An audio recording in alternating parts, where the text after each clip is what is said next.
Hello to 108 subscribers. Right now, we're going to build fully no-code authentication system for our chatbot built on Voiceflow.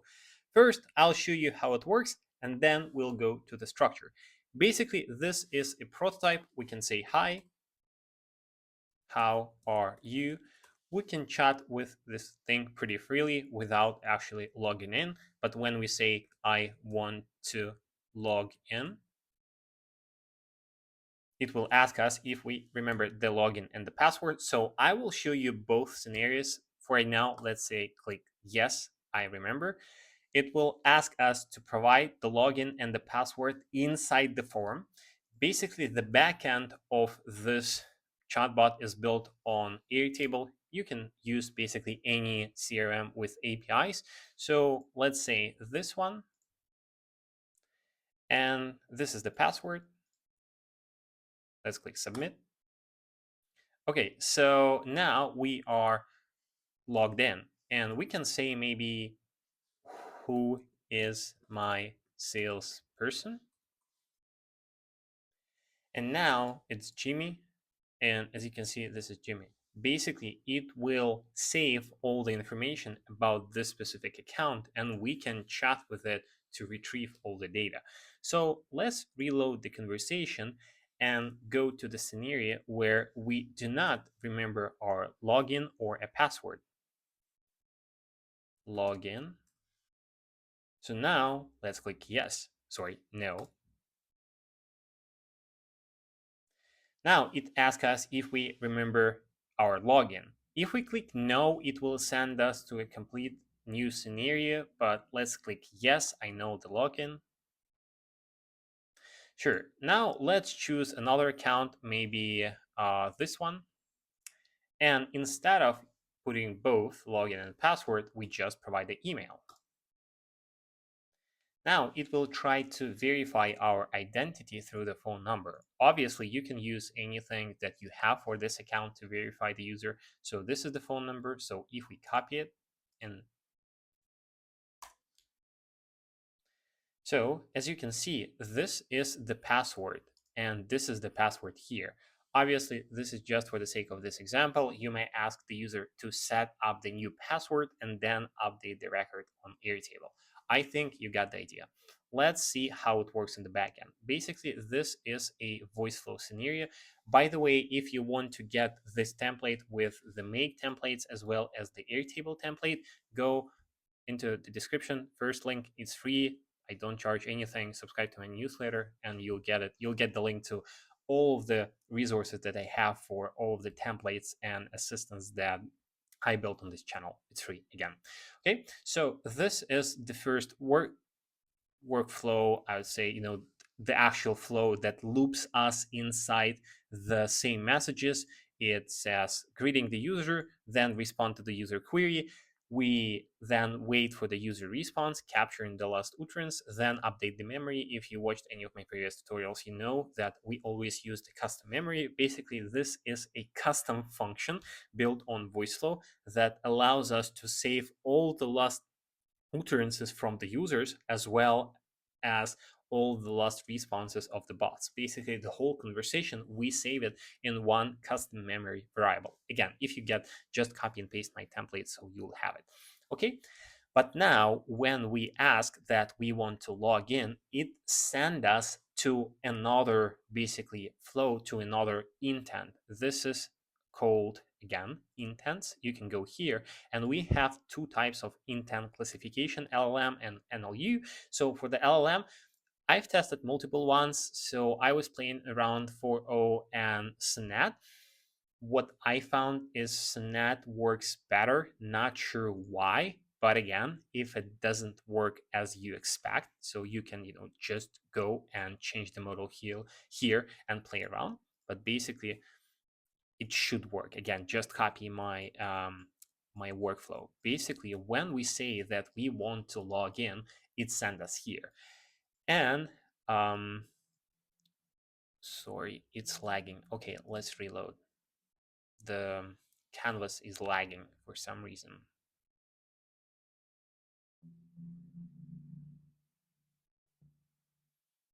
Okay, so now basically, yeah, as you can see, it's not here for some reason. Something is going on with Voiceflow. Not sure why it's lagging that much.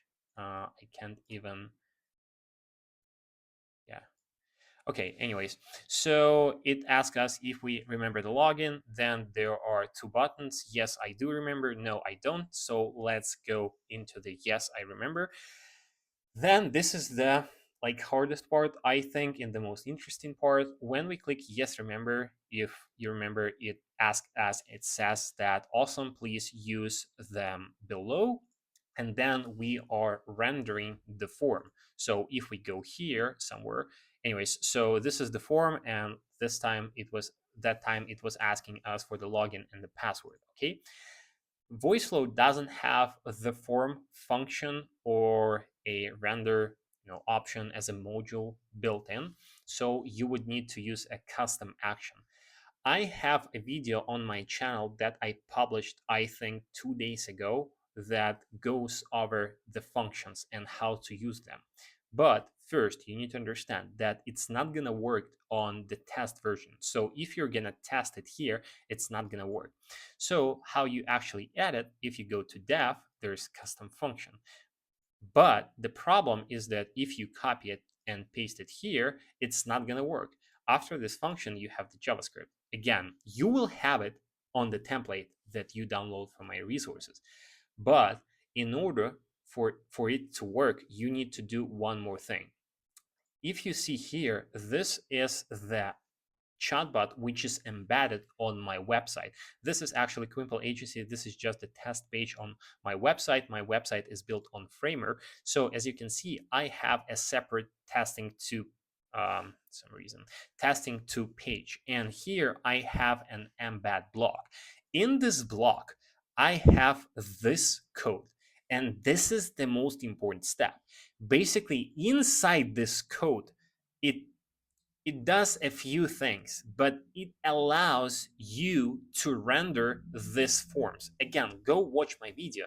But to simplify it, you can just obviously, this code will also be in my resource hub. So you can just copy it, paste it. Again, if you don't understand something, you can go and like paste it to ChatGPT and Claude and ask for help, but you would need to find Voiceflow ID and change it there, and then paste it as the embed on your any website, from like Squarespace to WordPress. Okay, and you will have something like this, and it will allow you to render this specific actions, basically the custom actions inside Voiceflow. Okay, when we render this specific form, it saves the login and the password into the login and password variables. Then we trigger the webhook inside Make. On Make, we have two different scenarios. The first one is just the regular one when we remember the password. So as you can see here, we are from this webhook, we are passing two parameters, login as the login variable and password as the password variable from the form. So it passes it here. Then we have the Airtable block. On this Airtable, we choose the base. You will have your own base and you choose the formula. So the formula is basically allows the system to find this specific account, since we need to verify both email and the password. So this is how like the formula looks. Again, for all of the help, you can just ask ChatGPT, but you will have this specific scenario in the resource hub. So you can just go here and import the blueprint and you will see it. Okay, so it searches for both login and the password, and it finds this info, right? Then is just the text aggregator, then transform JSON, and then these are the technical steps to output the JSON string. When we output it, we stringify it, again, the technical step, and now we are saying, okay, this is the last user utterance. Now, remember, we have right now, we found the account of the user on Airtable. We saved everything, basically all information about this account, all this all these fields we saved into this variable, into the API response. We stringify this variable, and then we can, do whatever we want. I'm asking basically, here's the last user utterance, and it was somewhere, here. So maybe I asked for something. Here's the information about user account. And then here's the conversation history, because if you remember, we save all the history into the custom memory variable. And now AI has everything to reply and answer all of the questions. So if you remember, we were asking, who is my salesperson? So it can loop us inside this three modules, because we have, again, the custom memory that save all the conversation. We have the user account information from the API response, and we have obviously last user utterances as a just the questions. Okay, I think it should be clear. Similar thing happening when we say no, we don't remember. It asks us if we remember the login. As you can see, if we click no, okay, sad, nothing happens here. You can go and develop your own flow. But basically, when we say yes, it renders kind of similar form, but just the email without actually like login and the password, with no two fields, just one. So, and then we save this input, this email, into the email variable, not login. And then we pass this email variable as the login parameter. And this is the second flow. Again, this is the first one. This is the second one.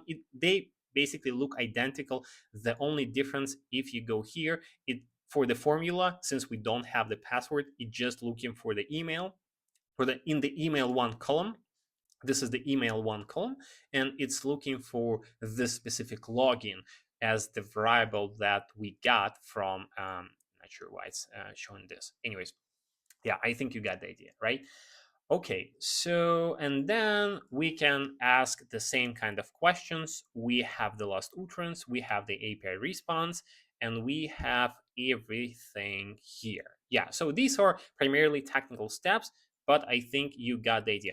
Oh, no, so the thing here is that it verifies if for the phone number, right? So we provided the email, and we got this account, this specific account. We got all the information about this account saved into the variable, but we do not yet provide this information to the user. As you can see, we do not provide any information here. We're asking to verify, since the user did not provide us the password, we're asking to provide us something for the verification. In this case, I'm asking for the phone number, and this is where the user, your goal is to ask one verification question, ask the user to provide his phone number and verify. Then we are actually, asking AI, okay, analyze last user utterance, and if the user provided the phone number and the phone number matches this specific account, right? Because we saved it in the API response. So if it match the phone number from his account, and we are saying here's his account information, if it match, output one. So if for the condition step, if the is phone number, and save it in the is phone number variable, if the is phone number variable is 1, then go to the next step. If it's 2, thus the user either did not provide us the phone number, or the phone number was not correct. Then loop it inside this step until he provides us the correct number, and then everything happens as usually and as expected. Okay, guys, I hope you like this tutorial. Again, this template is free. Go into the first link of the description. I appreciate you watching. Subscribe to the channel, please. We are at 200 subs. Okay, thanks for watching.